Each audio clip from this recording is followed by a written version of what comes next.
My best friend Emily and I were accepted into the same university. That summer, she secretly lived with her deadbeat boyfriend for 3 months, but told everyone she was on a graduation trip with me. She stole money from her family to buy him a new phone, claiming it was a graduation gift for me. On the first day of school, she took her tuition money and ran off with her boyfriend, and her family found out. She told them I had manipulated her. Eventually, her parents came to campus and found me during class. They beat me publicly until I had multiple fractures and internal bleeding. Half dead, they dragged me to the rooftop and threw me off in front of everyone. When I opened my eyes, I had returned on the day she ran away with that worthless guy. I've been close with Emily since school, always together. Every time she went off the grid, her parents called me first. On the first day of university, her mom Susan messaged me again, demanding answers. I was putting on my uniform for registration and glanced at my phone, ignoring it. As I tied my shoes, Susan got impatient and called. My roommate saw I was busy, kindly answered and held the phone to my ear. Suddenly, Susan's shrill, unpleasant voice blasted through. "Lily, is my daughter with you? Tell her to call me back immediately. How long does enrollment take? Can't you remind her to check her phone? Her father and I have been waiting all day. Stop being so selfish, always dragging Emily out to play. She used to be so responsible before she met you. This is your final warning. Get Emily to call me right now or stay away from her forever." Her tone grew harsher with each sentence, escalating to screaming. She was on the verge of completely losing control. My roommate chuckled awkwardly, handed me the phone, and walked away. But I was just as furious as Susan sounded. In my previous life, if it weren't for her so-called perfect daughter, I wouldn't have died a bloody death right after starting university. Just because I was Emily's only friend, I became the excuse to cover up her relationship with that loser Mike.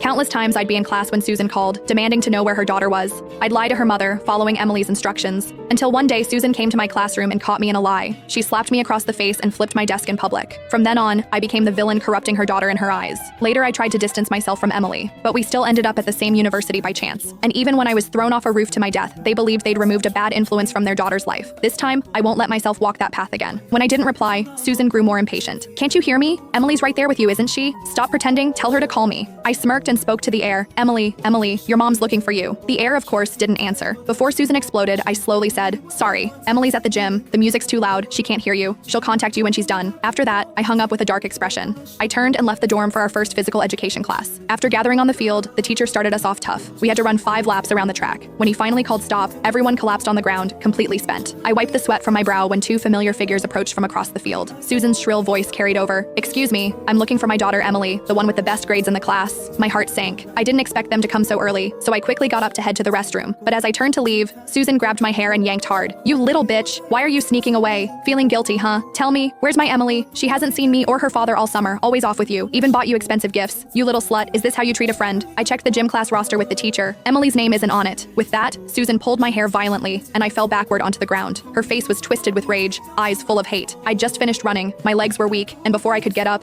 Emily's father John stomped on my chest. I could barely breathe. Susan laughed coldly and grabbed my hair again. Forcing my head back, she snarled, "Last chance! Where's my Emily?" I gasped in pain but couldn't help smirking. "Your daughter doesn't even tell you?"